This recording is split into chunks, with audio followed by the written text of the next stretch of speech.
What up, YouTube? I am your host, Mediocre Tutorials and Reviews, back in here with one more video. Alright guys, much different video today, but I got time today, so I wanted to go through it. You guys have relentlessly sent the content of Shahrazad Ali over to me over the last year. You've wanted me to react to it. So that's what we're going to do here today. Now, a couple of things before we get into this. Her book, The Black Man's Guide to Understanding the Black Woman, was released in 1990. Okay. The interview that we're about to go over was recorded in 1991. I was but a wee lad at the time. I was 5, 6, around there. For those that ear hustle on the channel, I think it's time to put on your objectivity hats.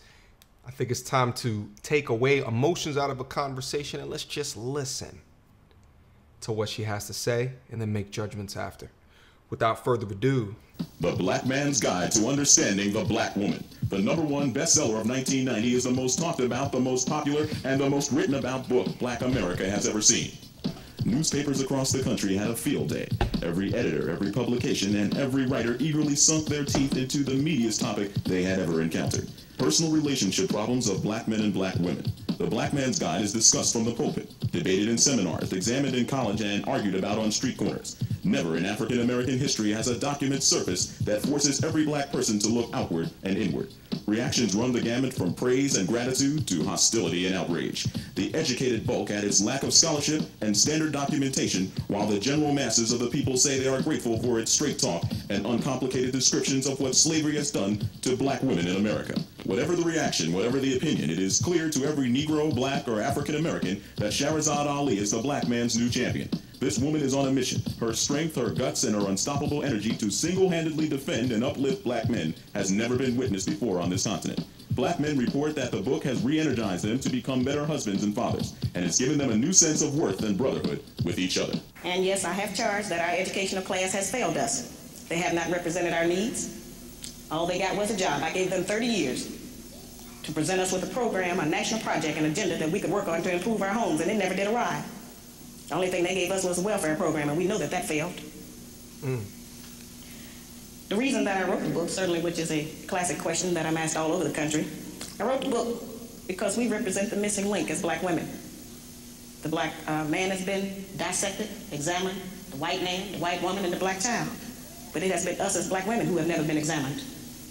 We have been protected, we have been insulated, we have been kept from any kind of criticism about our personal behavior in the home and outside of the home, and we have been given the false compliment that we are the backbone of the black nation. We have been protected regarding our behavior. Guys, also too, I don't know if I mentioned this before, but I'm going to try to not keep on reacting and pausing it. I want you guys to listen. I want you to take it in. So much sparse reactions because I want you to understand the words that she's saying. Also, in thinking through this, also think through what is similar or dissimilar regarding the state of the union today. That's interesting to keep in mind. Let's continue. There is no doubt in any community in this country that the men in those communities are the backbone of their nations. There's no doubt in the white community that the white man is the backbone of his nation. The European, the Buddhist, the Korean, the Japanese, the Hispanic, all of those men are the backbones of their community, and there's no doubt about it. It is only in the black community where those values have been transposed and where they put that burden on us and tell us that we are the backbone of the black community, which is a direct insult to the black man and implies that he don't have no backbone and that his women have to represent him.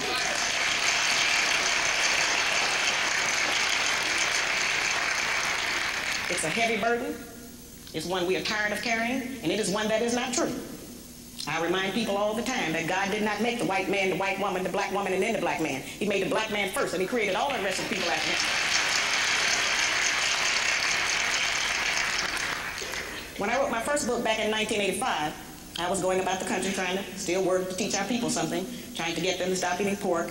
And at that time, I was having what I call get off those hog lectures. And I would take the microscope out, and I would show black people how even if you cook pork, you couldn't kill the worm. I would show them that the worm was still alive in the meat after heat, because that's what they told us, that you could cook it and kill the worm. And so I would show them what it did to the brain and the spinal column. And so there were many black men who wanted to stop eating pork. They wanted to change their diets, and they were in agreement. But it was the black woman who I found who was the most adamant, who refused to change her cooking habits, who didn't didn't want to shop differently, who didn't want to do any different meal planning. And so I say, well now, if we are refusing to provide the black man with the proper physical food when we know food is what sustains life, then what else are we keeping from him? What else are we doing to destroy our men, to destroy our families? Because we don't know any better, or because we're too lazy, or because nobody has ever called on us to repent. And so then that led me to the study. And so as I was going along, initially I was keeping up with names and addresses and all of those things for that so-called research that they talk about. And then I found out that we didn't have a control group. There was not one set of Negroes that I could point at and say, well, these particular Negroes over here, they didn't suffer from the psychological trauma of slavery, so we don't have to deal with that. I found out that all of us had the same problems, and that we were not as different as we think we are. We are all doing the same things. We're all practicing the same patterns of behavior. A pattern is something that people follow because they think it's the right way to go. We have been doing it and approving that behavior between each other because we think, well, this is just how you do it. We have not represented our own ideas. We have not had anyone to represent our own ideas to us. The only place we have learned about how to be a woman or how a man is to be a man is on television. We haven't had that kind of a chance to study ourselves. The white woman has been the only woman we have had an opportunity to study every day of our life. On television, in every magazine we ever picked up, in every newspaper, on every radio. She's been the only model we have had. And if we think that that's not important, then we need to, look at that again. We have studied that, and we have made up and came up with requirements that the white people have set for us for our man. And if he cannot come up to those requirements, then we have decided that he is impotent and unable to be our man because he's disqualified, because he does not qualify by the standards that the white people have set up. Woo! We think a good, successful relationship is one where everything goes our way. The first time it stops going our way, then we got a serious problem. We want our man to do everything we tell him to do, but we don't want to do anything he tells us to do.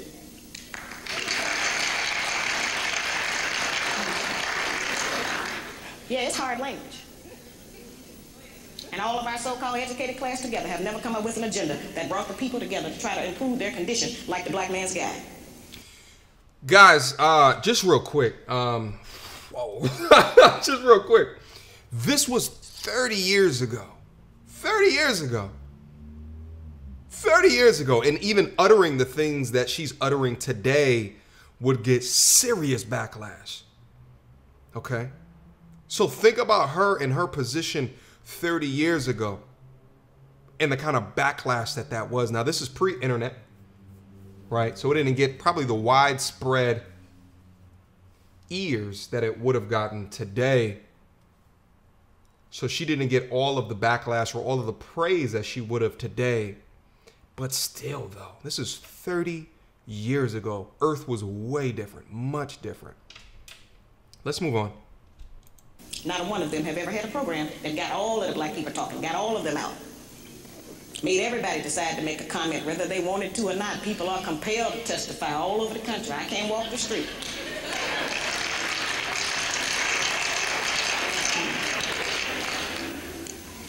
See, we've never been examined, as I said. In the breakdown of every relationship, each party in the relationship shares 1/2 the responsibility. That's 50% of the responsibility. So yes, the black man is 50% responsible for the breakdown of our relationships. And we are the other 50% half responsible for the breakdown of our relationships. And I ask black women, if you do not want to accept 50% of the responsibility, what percentage do you accept, and how does that behavior manifest? And I guarantee you it's already in my book. Because this lists the things that we do. We've just never seen it in print. Man, so I love what she's saying in the 50-50, and that, essentially she's not relinquishing fault from the man. She's just putting a magnifying glass on women, because what she's saying is that they've not been examined. They've not been checked. They haven't had to atone for bad behaviors that she has seen. And I think that is key, because that's what I try to do on this channel. Is I'm not saying we are not accountable at all. There's some shitty dudes out there. That's what I'm saying. That's what I'm saying. There is at the end of the day. But at the end of the day, it's a shitty human thing. It's a human thing. And if we place accountability on everyone except for ourselves, then to a point, no one will come up the victor. Okay, let's keep going. We've never had it out front. We've never been busted. But now we have the equality we've been crying for. They're busted and so are we.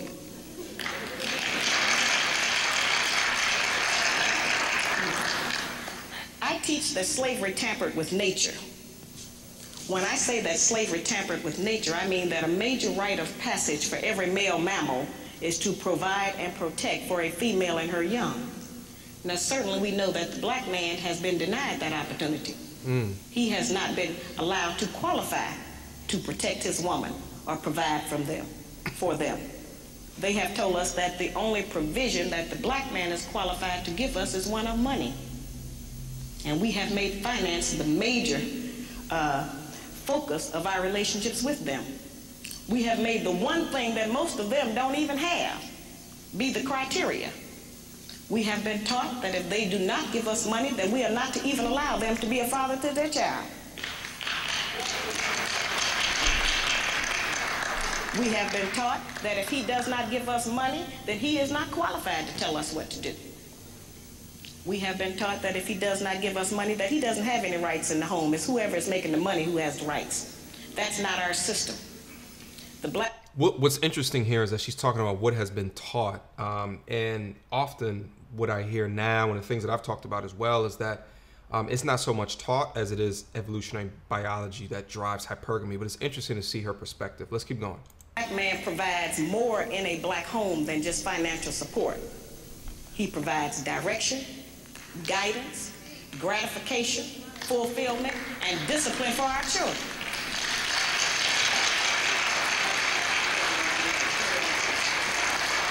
Those are the principles that are missing in our home today, which is why our children are savage in the streets. We see those children out there sometimes acting wild and uncivilized and disrespectful because they don't respect anyone, because we didn't teach them any respect. We didn't know how. And a lot of times we look at them and we say, yeah, they're out there doing this, and we act like that they dropped down out of the sky. But those are our children. We birthed them up out of our womb. You know, that made me think about, you know, the old trope, and, you know, I still see parents do it today. Honestly, I see mostly mothers do it today. When the kid does something and, oh, he's so bad. And then the oh so bad is kind of like popularized, right? Like, and they put up Instagram stories about it and, you know, point a finger at it. Like, no, maybe he's just a kid and maybe he just needs some discipline. Or maybe that, right? Like, and why is this bad thing that you look at as something that he's doing is like a positive trait? You understand what I'm saying? But there begins the lack of discipline way early on. Let's keep going. They belong to us. And we are responsible for them. And for every child that's out there out of control, disrespectful, ignorant, and uneducated, they have a black mother somewhere who failed to do her job, and a black father who failed to do his. It is not the responsibility, of the American government to raise our children. It is not the responsibility of the American government to support our women. And it certainly is not the responsibility of the American government to hold our man down. What I'm getting out of this is that what she's putting forth is that the American government has removed the man out of the household, has emasculated the man through efforts such as systematic oppression. And instead, the government is seen as the provider and the protector for the woman. That's what I'm getting from this so far. Let's keep going. This book is to allow us to have a new chance to start all over and say, yes, this is what has happened. I didn't make myself like this. We don't get anything from ourselves. We pick it all up externally. And as we have picked up these bad habits, we can, you know, decide that we are not going to do them. See, what has happened is that we have been turned, sisters, into kind of like Frankenstein. I think everybody remembers the Frankenstein monster. He had somebody's arms, somebody's legs. He even had somebody else's brain inside of his skull. Oh, he was functional, but he was not himself. And so, yes, we are functional. We have been taught that having a good job means that we are a total success. We have been taught that the solution to all the problems of the black people in America is to get a job with the white people. That's just not the truth. And that's certainly not saying that it is not important for us to have money for food, clothing, and shelter. And it's not saying that we as black women are not strong. I'm here today to represent some of that monumental strength we say we have. But this does not mean that we are not strong. We don't have to put our man down in order to be strong. That's how you demonstrate your strength. I'm just saying that we have used our strength in the wrong direction. We've been using it against our man instead of for him. If we use the kind of strength and influence that we have in this society to support the black man, won't anybody be able to come against him? But every man is judged by his woman, and if his woman say he ain't nothing, then the whole world believes he ain't nothing.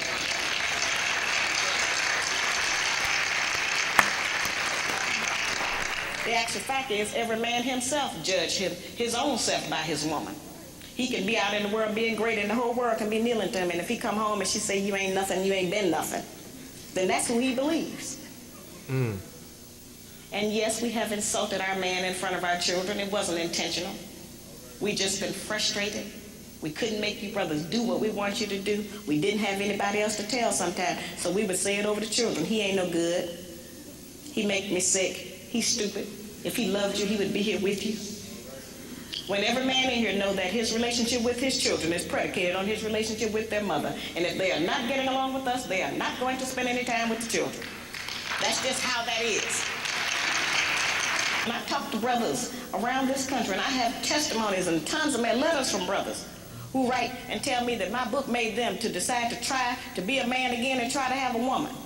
Now, if you think that's not an important work, I got black men who write me and say, you have made me decide not to have another white woman. I'm going to try to get back with the sisters and try them one more time.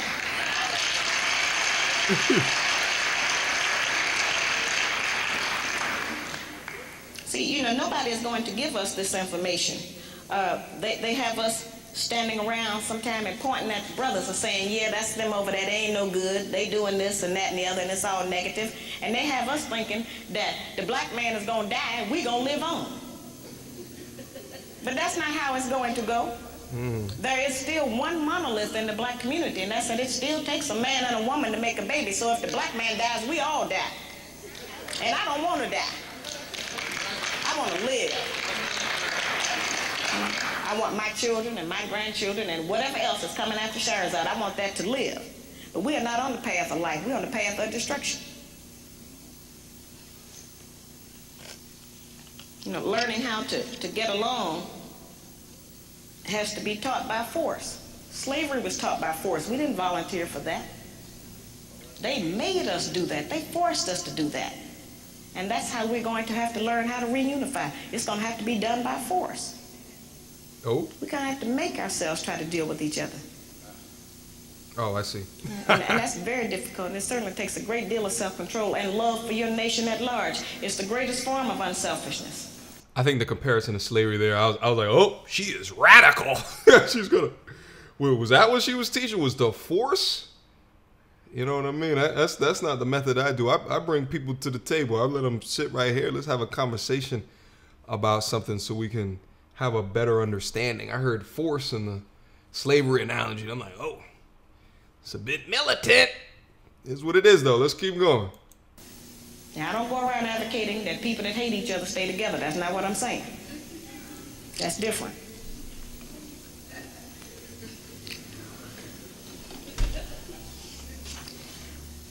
We can't solve a problem or get to a solution about a problem that we refuse to acknowledge that we have.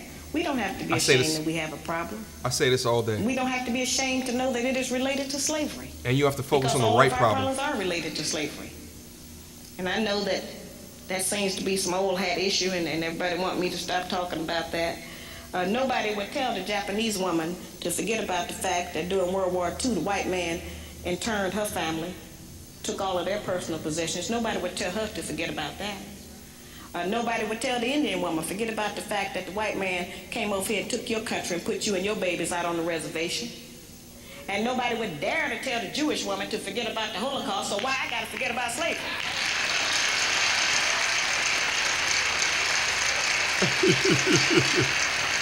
This is so early 90s. See, the Japanese and the Indian and the Jewish woman got behind their men, and they had some very terrible histories also.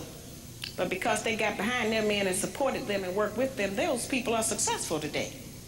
They own property, they have businesses, they got great land, here and abroad. You know, they have stocks, bonds, whatever America has to offer, they own part of that. They are in a position to make decisions because they have some ownership.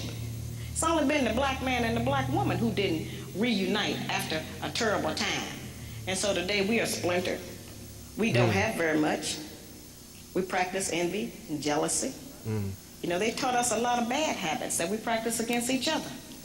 If we practice everything we practice against each other, against the white man, they'd have been killed out of America. Most of that stuff we reserve for our own kind, and that's wrong. We have had that loom that we are the backbone of the black nation because it has served to make us think we were better than the black man. We have walked around and wore that as some kind of a sacred garment. And our men have had to struggle up under the already preconceived notion that they wasn't no good. We have always heard that the black man leaves us. He walks out on us. He don't love his children. He won't take care of his family. He beat his women. He do a lot of horrible things. This book goes back to try to examine what are some of the possible contributing causes. What happened before he left? What happened? Something happened. The black man is just not bad by nature. The brothers love their children as much as any other man. Every man loves his baby. They keep wanting to tell us that our man don't even love his children. Listen, I don't know what's in the book per se, but I love what she's doing because it's what I try to do, a component of what I try to do in the channel, in a sense that we're here to critically think, right? We're here to push beyond the surface level of understanding of a particular topic. Because I think like what hits a lot of our eyes is the surface level, right? Like, and not kind of what goes into it or a challenging of the surface level because it's not deemed admissible to challenge that surface level. Such as, what's the topic that we did like a month ago? Oh, the Tory Lanez, why don't black men protect black women? And I've had live streams and bringing people on and had them talk through, you know, how does this manifest within your life? But like, from an anecdotal perspective, and then we went back and we looked at the data, and time and time again, it's normalized domestic violence figures. You understand what I'm saying? So it's just like certain things could feel good to say, but when you really challenge these ideas and you step back and you try to look at some examples from an anecdotal perspective or even some statistics on it, right? Then it becomes less of your truth and perhaps someone else's truth. But then there's a lot of factors at play which inhibit that growth and that progression. But let's keep going. He's not a mother, though. He's a father. He's not going to have the same kind of connection to the cub that we have. We can't expect that. We keep wanting the man to act like a woman. He can't act like no woman. Praise be to Allah.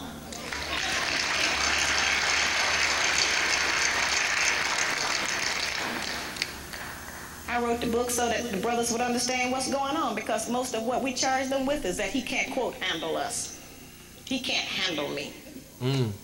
They haven't known what they were handling. What's going on back then, too? They didn't have that information. The book is really a book that puts the black man on point because it tells him what he has allowed to happen to his woman and his children. And he can never again say he didn't know what was going on, because I have told him. See, it's never been an issue about whether or not the book is true or not, brother. The issue has been that I was not supposed to tell. Cool. But that's the missing information. And I was willing to come out here and go through whatever was going to be required if it was going to reunite some of our people. If we can get 1 or 2 black families in every town to start functioning differently, to make a better man and a better woman, then this campaign is worth it. It's a legacy. It's worth it for our entire nation. I didn't just donate money to Marvin Collins School because this is my hometown, or because I wanted to put it in my mother's name. But we must have our own black schools to educate our own children.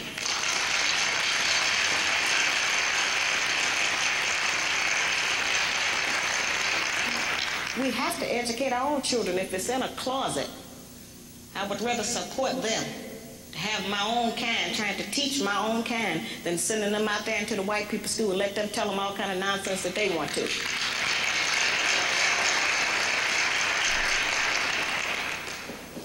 It's a very serious situation. Let us take a look at what we as black women have produced while we were allegedly backboning the black nation. 1 in every 4 black males between the age of 20 and 29 is in prison, on parole, been arrested, or had some bump with the law. Over 50% of our prison population is black, male, growing, and female.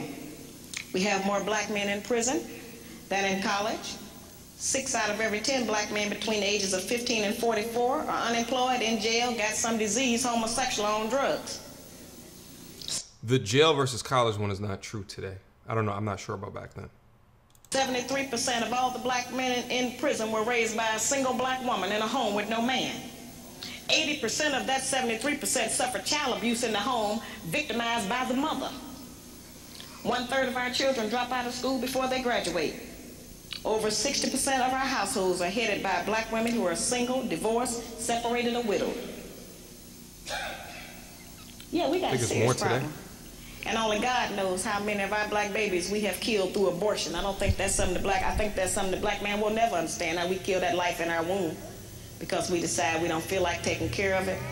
It's too much of a hassle. Or we change our mind about how we feel about the man. So we have been in a very, very powerful position. We can make heaven or hell for the man, and we can decide who's going to live and die. That is a great woman, I agree. But we are in a very prestigious position. We are the wives of the man who was the first man that God chose to be on the earth. That's a very great position. The most valued and the strongest man on the earth that everybody's trying to use for something. He's the most durable. He's the most persistent. He's the most determined. The black man is not wrong because he does not do what white America wants him to do. And he's not wrong because he don't do what we want him to do. We don't know everything to do ourselves. We're learning a lot of what we think that we're supposed to do through recommendation and chance. Passing information among each other. Sharing secrets that'll help us to trick him, to keep him confused. Echo chamber. We do things in front of his face, and we have learned how to convince him that he didn't even see that happen. Gaslighted. Just serious situations. This is the first platform black man has ever had to air his grievances about the black woman, because nobody would ever listen to him. They listen to us. We have had many complaints. Many of them may be true, but they have complaints against us too. They've just been too cool to deal with it like that. And then God sent Sister Shahrazad and said, we're going to deal with it now. History can't be complete without dealing with it.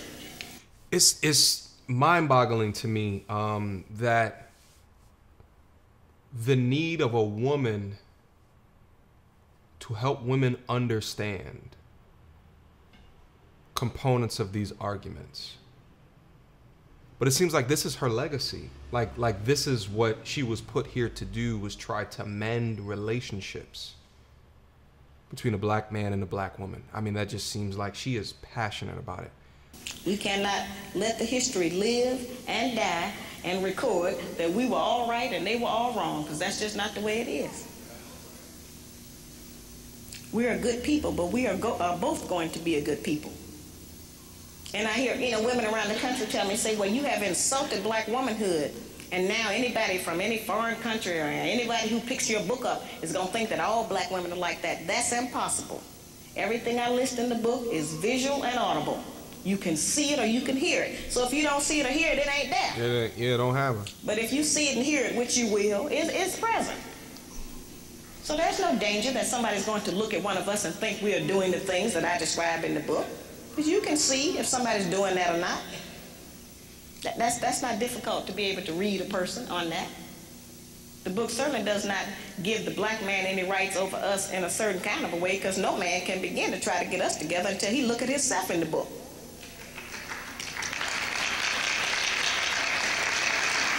See, we represent problem number 2. They already know who problem number 1 is. Now, I know that many of us have heard a lot about, allegedly, as I said, about how much money I'm supposed to be making. I have to mention that because that's what they mention in all of the newspapers around the country. It's the weirdest thing I ever heard of. One article in Emerge magazine, before I left, day before yesterday, I come out of Boston, I went back through Philadelphia, and somebody had faxed me a copy of an article out of Emerge magazine. Ew. And the magazine said that they were still getting letters about my book, but that they had decided not to print anything else about it because they had decided that my book had made enough money.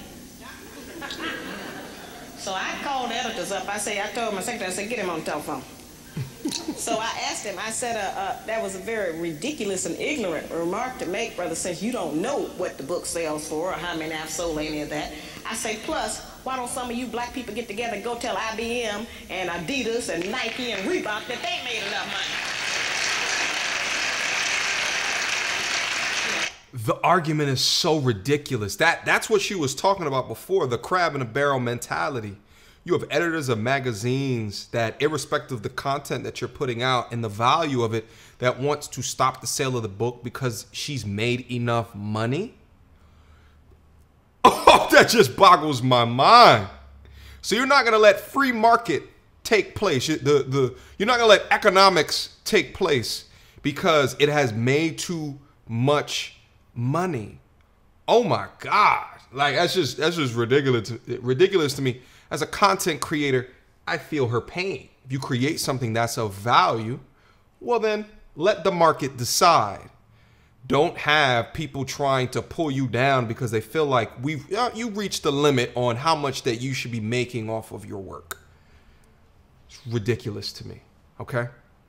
Let's move on. Those are the people robbing our people.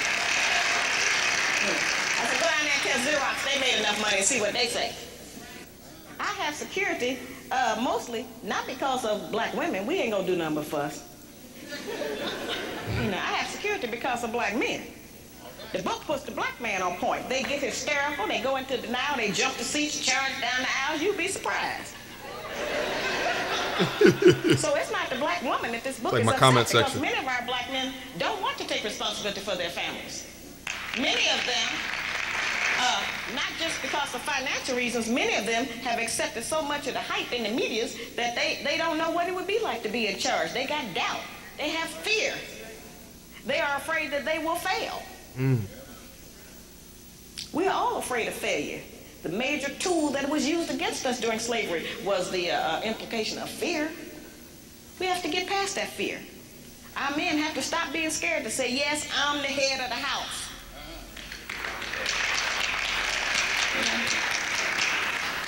They need to know that every woman wants to know her limitations with her man.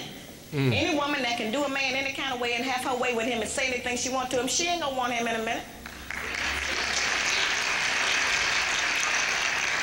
We have to know what the black line is. I had did an interview the other day from a newspaper out of Baltimore. Anyway, so they had brought down the camera crew and stuff, and so they were trying to interview me. So, of course, they got on that favorite part of the book, that everybody deal with. And so he asked me, had I ever been slapped in the mouth? What? So I told him, I say, well, this book is not an autobiography, first of all. I said, and secondly, I said, I don't get that far out of control. I say, since that's how it's described, it's very easy to keep that from happening. Just don't do that. So I said, I don't do that. I don't talk like that. I said, I can tell by his tone of voice when it's time to stop talking. What? Is she saying that there's a component of her book that is telling a man to slap a woman if her behavior is crazy? Is that what she's saying? Is that what she's saying? I do not advocate domestic violence. Let me make that abundantly clear before this video returns. The views represented in this video represent hers unless I say about out my own mouth. Okay? Let's move on. That's the most amazing thing to me is how our people go around the country trying to pretend that we ain't fighting. And that I made that up. But as I said, this book demonstrates that we are not as different as we like to think that we are. So what I'm going to go over real brief right now is what the attributes are of the good black woman. Since she's not on television, we may not recognize her. Okay. Now, the good black woman has 7 attributes, and then I'm going to explain to you how to utilize those in your day-to-day life. Come on. The good black woman has self-discipline, courteousness, cheerfulness, self-respect, intelligence, cleanliness, and love. Now, we've heard that terminology. You know, it's like one of those where they tell you pull yourself up by your own bootstraps. What do that mean? You know, how can I make that functional in my day-to-day life to benefit me as a practice? It sounds like all theory. Where's the practice? What do I do? The good black woman has self-discipline. That's self-control. Let me make that real for you, sisters. We can start with our mouth. The good black woman can control her mouth. The man, too. She don't have to say everything that comes up. Yeah, that's it's true. Okay if he get the last word sometime. You know what's interesting? So when she set up the kind of the 7 things, and what she said ahead of that is that we're really not dissimilar. Everything that most of the things that she mentioned in the 7, I think men need those things as well. So there's not a lot of difference between the 2 genders of what she's mentioning, but there are some things that I would add on for a man, and probably take away from that 7 as well. So, but let's keep going. You know, she don't cuss in public.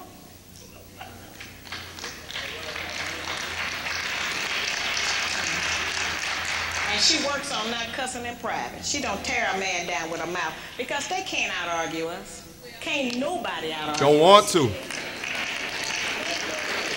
Don't want to. I have charged that we nag our men too much. We keep our men's head tied up so much with our petty grievances about our personal relationship that he don't have time to think and plan for our future.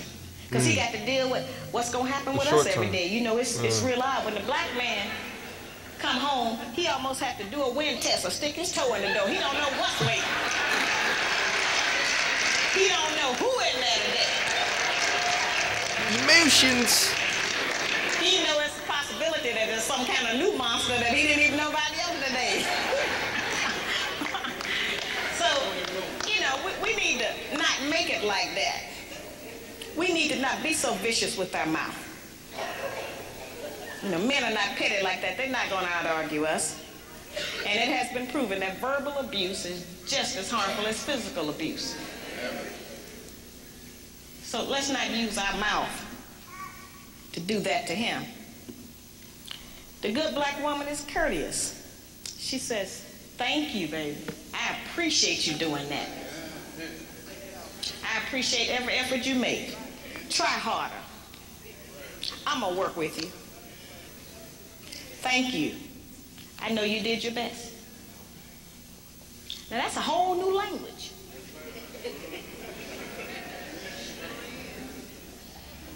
But just to say that during the course of the day, every day, with the man that you're trying to be with or want to be with, will make our life easier.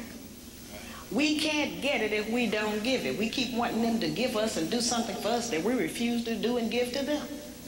It don't work like that. The good black woman has self-respect. 50-50. She don't have to go out naked just to get the attention of a man.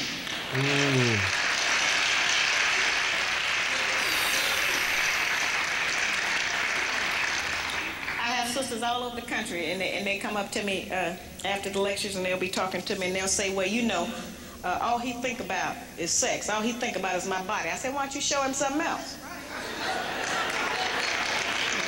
And then here's the really good one.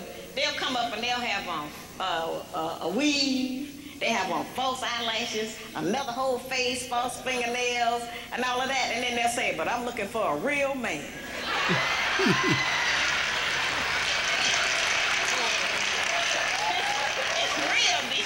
I say, why? What you want a real man for? She nagging him in the audience. Relax. Can pull a dress down without thinking that it devalues her. She doesn't have to use her body because she has so many other good attributes about herself to get the attention of a man. Facts. We can take the sisters in a position to take all of the charge and sexual energy out of the black community by just dressing differently. We have the power and control over that. That don't stop you from being beautiful. That don't stop you from getting a man. Let me try to make this relevant for 2020 and beyond, is what it appears, because social media is not going to go away. If I meet a young lady and I'm looking at her Instagram and it's full of nothing but selfie posts, if it's full of nothing but right, her story is just, you know, parts of her body always creep into the stories or the feed posts or what have you, in my mind I'm going to devalue where I would place you in that dating economic marketplace. Like, yeah, I still may want the viscosity, but most likely I would not consider you for future, because you're dating the internet, right? Like you're seeking the validation and you're advertising yourself for others in a way that removes self-respect. You see what I'm saying? So, but yeah, this is 30 years ago. Crazy. And it certainly puts things on the right perspective, so some other judgments can be made other than physical. It don't take no knowledge, wisdom, and understanding to have a sexual reaction. That's the most base. We spend less time doing that than anything else we do. So, you know, that doesn't always have to be the forefront issue. We know we are capable of that. The good black woman has intelligence, meaning that she knows how to behave properly in the streets. She's not in the wrong place. Some of our women don't know what else to do other than go to the bar. They need some activities. Some of our women thinking that staying home on the weekend is some kind of sin. Some of our women think that if they don't have a new outfit to wear every day, that they're going to self-destruct. You know, we have a lot of just that kind of nonsense going.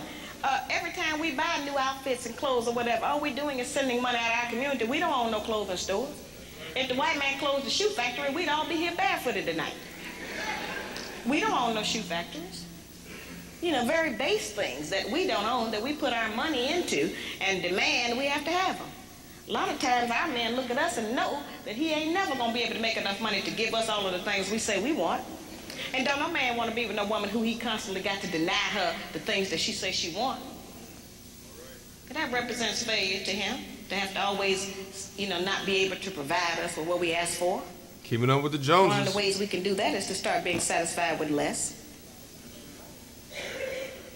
You know, the good black woman is clean. Now that's... Before she get into cleanliness, being satisfied with less, she is speaking truths, complete and utter bars.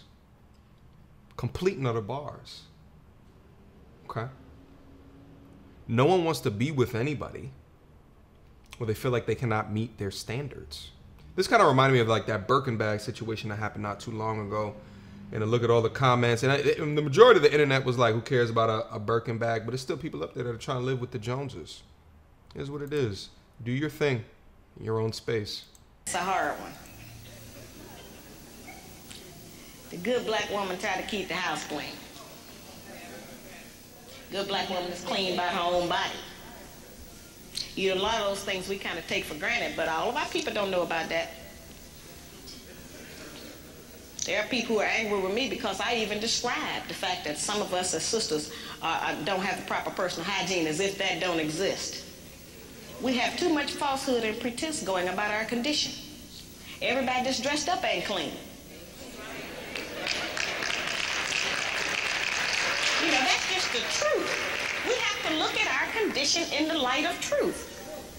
Stop reacting emotionally and pretending that just because we don't want to deal. One of the most difficult things that I deal with out here is trying to teach our people the difference between an actual fact and an opinion. Our people think that they can accept or reject truth based on how they feel about it. Your feelings don't change the truth. Not a damn thing about your feelings. The truth is just don't be there. You can feel any kind of way you want to feel about it. Any kind of way. Those kind of emotions have kept us from growing. Because anything we don't like, we just reject that and say, well, I don't believe that. That don't mean that it's not the truth. It just makes you a disbeliever. Yeah. The good black woman practices non-possessive loving. Now, y'all know that's a hard one. Oh? Now, envy is wanting what someone else has. And jealousy, of course, is just selfishness.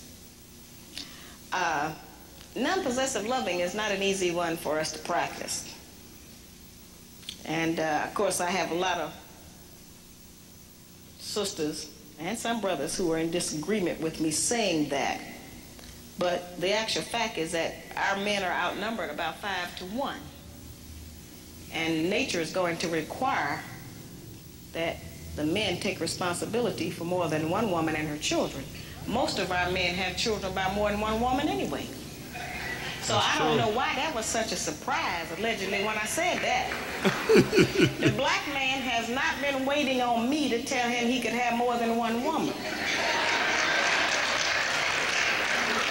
That's true. You know, I'm in agreement with the rest of y'all. I don't think he should do that, but I feel like you did.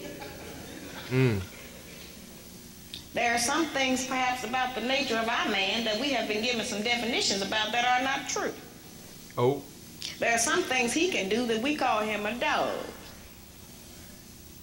We do not have the same capabilities as a man. That's a fact. I am not talking about fornication and adultery. That's something else. I'm talking about actual responsibility of fatherhood and husbandhood of another family. That's quite different from fornication and adultery. I hear her, and the thing is like I just don't see how it's feasible to have multiple families and then raise the children, because there's only what 24 hours in a day, right? So like I hear this, and I'm conflicted on this one, because I'm thinking about my own time, right? Like in having one family and what that would look like from a time perspective, and it could be multiple children and like in that one family. But then another family with children, 1, 2, 3, like, how do you like manage your time? So I don't know. I don't know if I feel okay with the conclusion of the black man has done it for so long. They have not waited for me to tell them that. And then we talk about this concept of self-discipline. Right, to me, it's like, well, what are your goals, right? Like, if you want to be polygamous, be polygamous. Just let the people in your life know that you want to be in a polyamorous relationship, and kind of just go from there. Just make sure you structure your time appropriately, because that's not how I want to do with my time. Is just raising all these children and or having all that. It doesn't necessarily mean that you have to have children with like all of these different women, but is what it is. To me, it's about time and then also money, because the more that you have to provide and support for, the more that you're going to be working and potentially on the hamster wheel of life. Almost done. We don't have the same capabilities of them. That's right. A man can have 2 homes, 2 sets of in-laws. He can eat dinner at 2 houses, 2 sets of children, 2 garages, 2 separate sets of friends attached to that woman. He can have all of that. We can't do that. We can't cook dinner at 2 houses. We can't sleep with one man 4 nights a week and another one 3. Ain't no man gonna agree with that. We can't have one set of children we leave in one place and go and stay in another place and take care of another set. It doesn't work for us. Now that does not mean that we can't have sex with more than one man. That's not what I'm talking about. I'm talking about just taking responsibility for your children. Now, certainly, every man can't take financial responsibility for all of his children. He can do something. But a man who is spending time with a child is going to do something for it. Because then they'll find out what we have since we've been taking care of them by ourselves. You don't like to always say, no, I can't do it. No, I ain't got it. So the children will make you get it up. You spend some time with it. You know, that's an important thing. The effectiveness of the principles that I just described, their usefulness has not diminished just because modern opinion has changed about them. There is not a black man in this room who does not still enjoy it if his woman bake him a cake. Well, our young daughters are being raised and taught that that's old style and that's out of fashion. We are not making those rules. Somebody else is, and they're imposing them on us and making us think that we have to qualify under them.